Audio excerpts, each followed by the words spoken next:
Hi, my name is Arjun Chaudhary, and welcome to ENERGIZE, the tech revolution. Today, we have a very special guest amongst us. Andrea HINE brings over a decade of field experience and is dedicated to improving worker safety and efficiency. As a product owner at Suncor, she leads digital projects in hazardous areas, streamlines critical processes, and drives cultural change across numerous operating sites for thousands of frontline workers. Welcome to the show, Andrea. Rune, you're too kind. Like, what an introduction. Thank you so much for inviting me. Yeah, thank you for being here. So, Andrea, could we start off by learning a little bit about your professional journey of how you start off as a mechanical engineer and went into becoming a product leader in the energy sector? Uh, sure. It's been quite a ride. I don't think that this position that I'm currently in existed even 5 years ago. So, I didn't start off my career saying that I wanted to go into technology. I started off saying I wanted to work in oil and gas. So you're right. Like I did my undergrad in mechanical engineering. I dabbled in the downstream a little bit, and then I got a master's in organizational behavior and change management. And then I moved to Fort McMurray, where I worked in various field-based positions for about a decade as a contractor and also for Suncor. And in those 10 years, I worked various roles where I learned how people tick. I learned how the front line works. I was part of maintenance, and then I moved into the operations where I was a shift supervisor to 11 hardworking operators, and had many exciting times up north, and then eventually moved down to corporate where I helped lead our connected worker program, our field enablement program, to give these workers that I worked with for the last decade the tools that they needed to do their job more effectively, more safely. Thank you. Thank you for sharing that inspirational story and your professional journey, Andrea. So, when you were working in Fort McMurray with operation staff, what was the level of technological maturity at that point in time? And what sort of inspired you to, come back to Calgary and lead the Connected Worker program and bring about a technological shift? Uh, Great question. So when I was a budding EIT like 13, 14 years ago, there was no technology. I remember us having these like $10,000 cameras that were like big shoe boxes. I'm sure you remember those. And there are these big red shoe boxes that you take out to the field. And in our hazardous environments where we have fugitive gases and emissions, that's what we needed to take because these devices were the only things that were rated for hazardous locations at the time. So we would take these shoe boxes into the field to take photos. The photo quality was terrible. It was difficult to take photos off of these things. And truly, that was the extent of the technology that I had when I first started in oil sands. And truly, things have not changed that much since we started making oil, many, many years ago, except for recently, where at Suncor, we've been able to equip our frontline field workers with these rated iPhones for hazardous locations, and it's just taken off. The way that we do our work is totally different. To be able to be connected to our crews and our team members in real time is a game changer, and it's a huge safety tool for us. Well, thanks for sharing that, Andrea. So, over the last few years, we've been working in the Connected Worker program and leading it, right? You mentioned about the iPhone there. Could you share more about, about the game-changing apps and what sort of major technological changes have been? Let's dive a little bit deep into it. Sure. So when I came to corporate about 4 years ago, we like many in industry, we have this vision to digitalize and capitalize on efficiencies that come with digitalization. And for me, it's all about worker safety. When you digitalize, you have much greater safety. Similar to how if I go for groceries and I forget my phone, I'm going to go back and get my phone, even for something as simple as groceries. So the value to having like digitalization and that real-time information when you're not getting groceries, but you're operating some of the most hazardous equipment in the world, that's huge to me. So when I came down about 4 years ago, the strategy that we had for connecting our workforce was really, what's available in the market at the time for these devices that are rated for these hazardous locations. And we have like class 1 div 2 locations where we have fugitive emissions. We have class 1 div 1 locations. We have zone 1, zone 2 locations. So you can't just take any like Samsung Galaxy with you into the operating environment.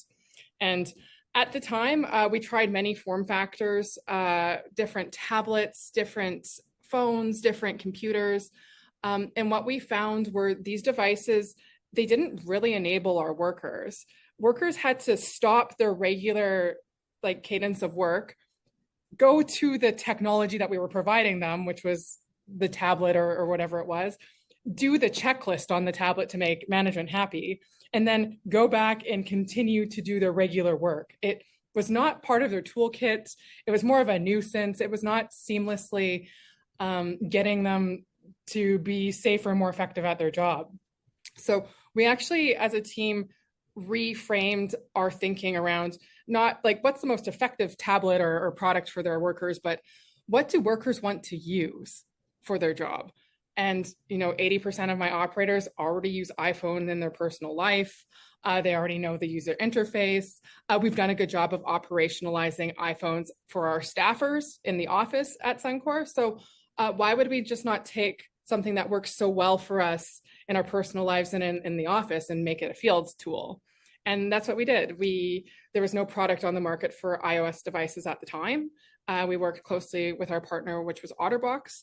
And we created this product, which is the first rated iPhone for hazardous locations. And we haven't looked back. We have like thousands of these in our frontline workers' hands. And it feels like they can't get enough of it just because of all the efficiencies and being connected to their crews, making better decisions. It's just awesome.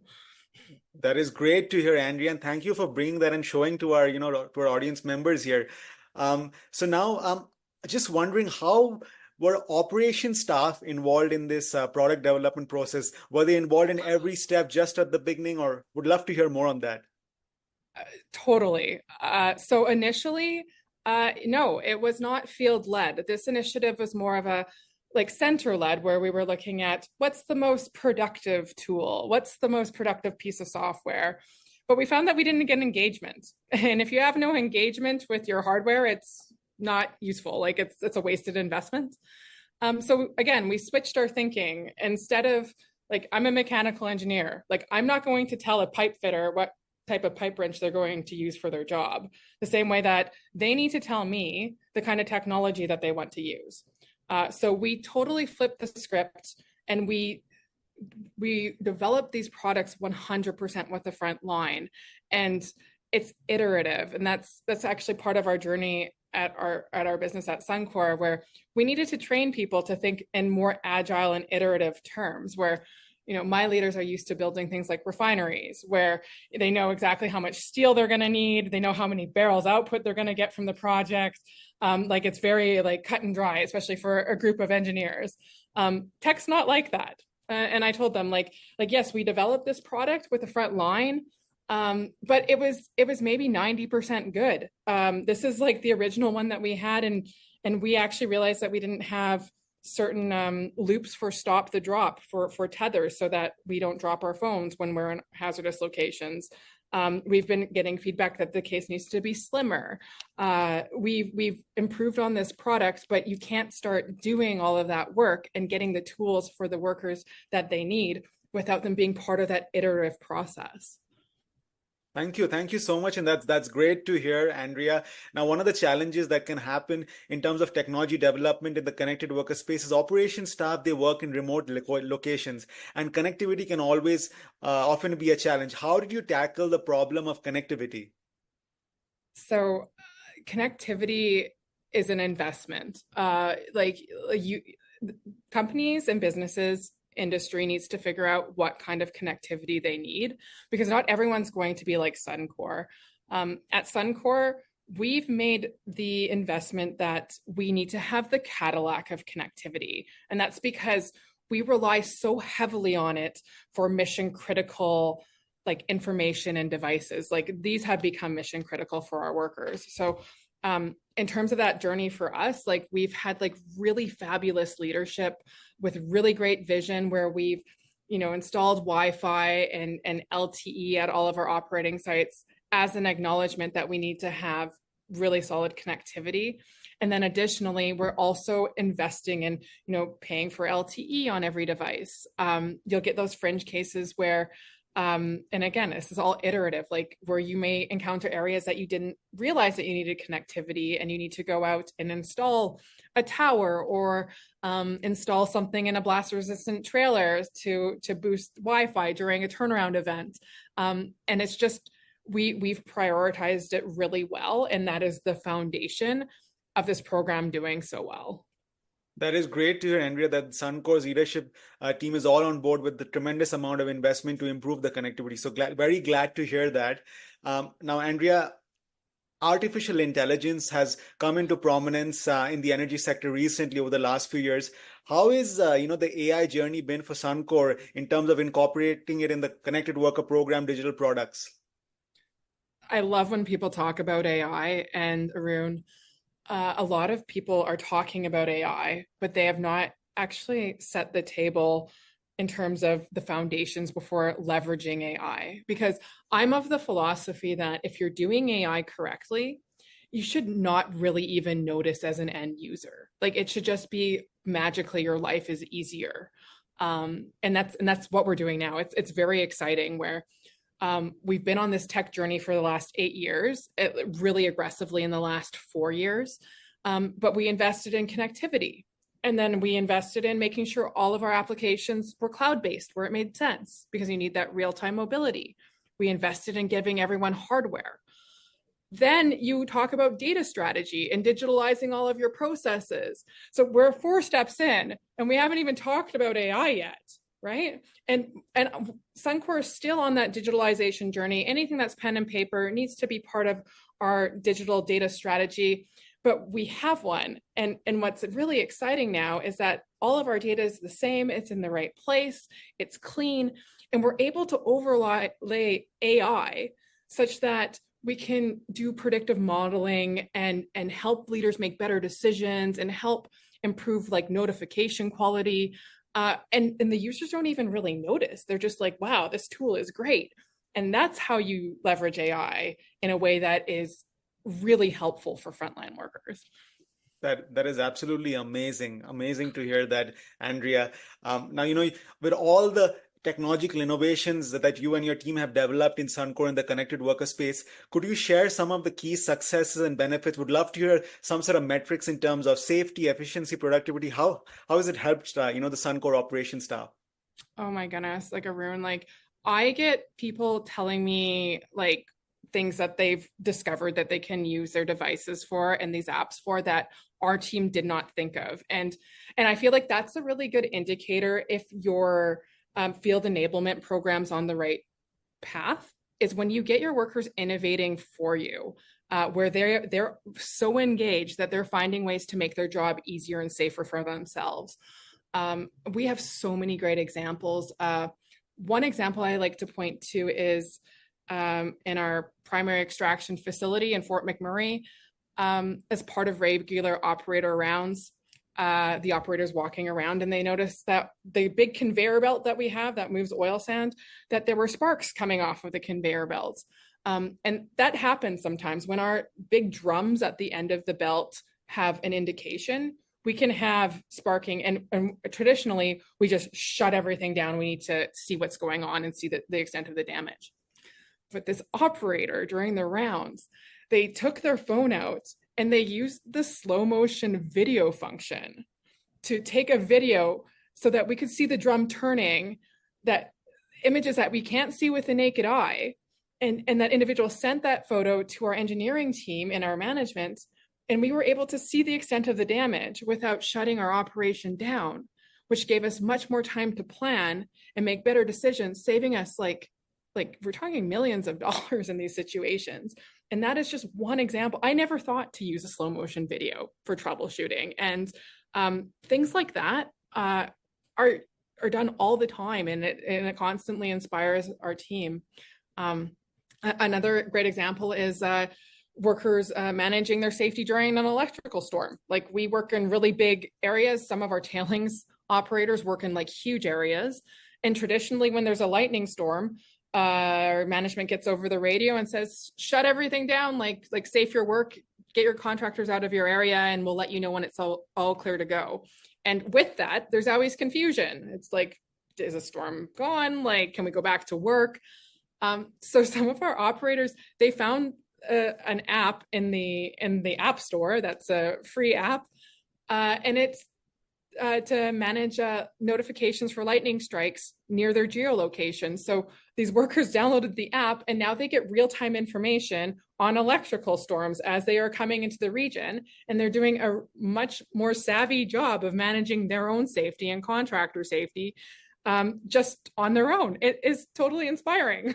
It totally is. I mean, did you have any other examples or? Oh my goodness, like I could go on forever. Like we've digitalized our permit processes, response to things like false alarms or man down, much more quick, much more sophisticated response because we have real-time information and we're not looking through papers. Like the power of taking a photo in the field and having Teams chats.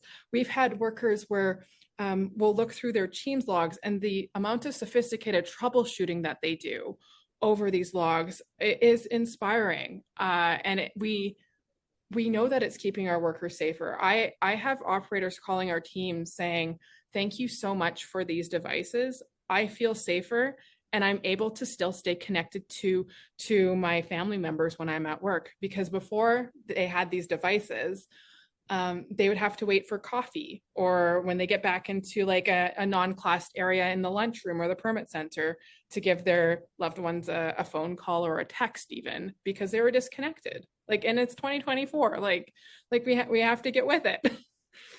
Absolutely. I'm glad thanks for sharing all those specific examples. And I'm so glad to hear that the products that you've developed is benefiting operations with such a great extent, and also the business at the same time. So really happy to hear about all your successes, Andrea. Thank you so And much. yeah, It's awesome. absolutely. Now you're such a seasoned leader, Andrea, in the connected worker space.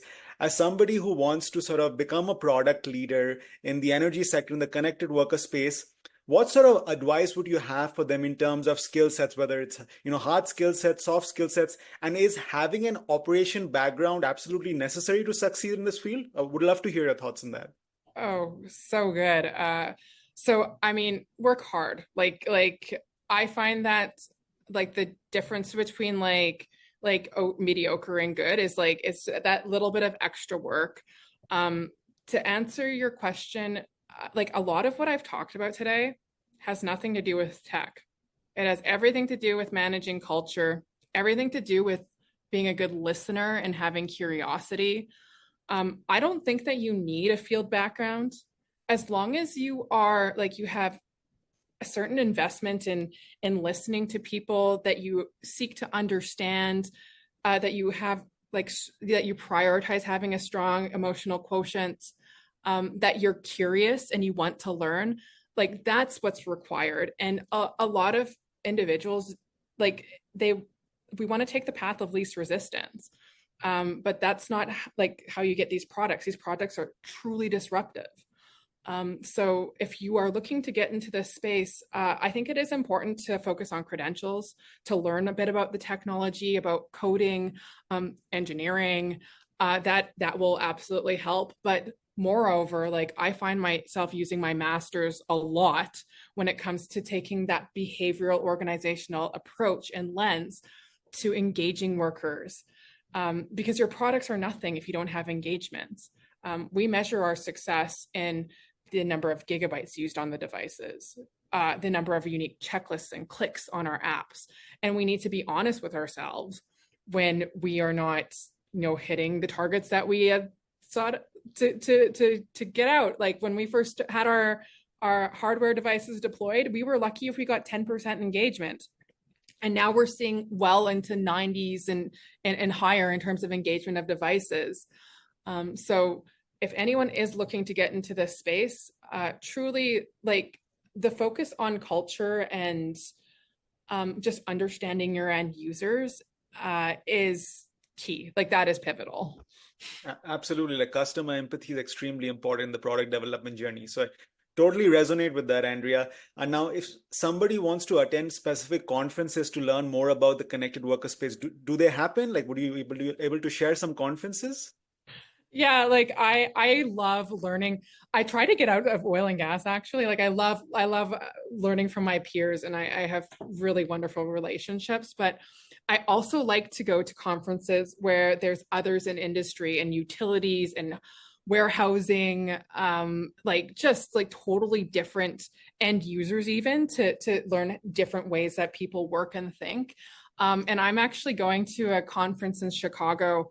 I think it's from the 8th to the 10th, where it's a connected worker conference. It's one of my favorites because you get to see people from all walks of industry, like chemical plants, like toy manufacturing. I get a lot of joy out of that one. But like honestly, there's a lot of amazing homegrown talent and homegrown conferences just in Alberta.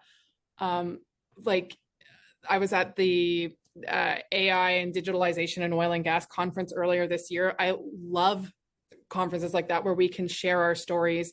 And we need to acknowledge that we know our industry best. Like we know oil the best. We know utilities the best in Alberta. We have the best talent and the most skilled workforce in the world. And even like I've been invited to speak at Apple campus about what we've done. And it's truly inspiring that the solutions are going to be Alberta and Canadian led because we have the best people here. Like you don't need to go to a conference in Germany or in Cupertino. We have so much talent at home in Alberta. Absolutely. I totally agree with that, Andrea. And, all the best for attending the Chicago conference in October. Thank you so much. Yeah, for sure. So, Andrea, that concludes the formal portion of our interview today. We like to end our podcast with a fun segment called a rapid fire, where our viewers and listeners get to know a little bit about the personal side of our guests. As part of this rapid fire, I'll be asking you three questions. So, are you ready? I'm ready. Okay, that's great, Andrea. So firstly, as this is a tech podcast, Andrea, would love to hear what is an app or a hardware product that you enjoy using the most? So like when it comes to hardware, I've been like really into AirPods, like the Apple hearing augmentation device called an AirPod.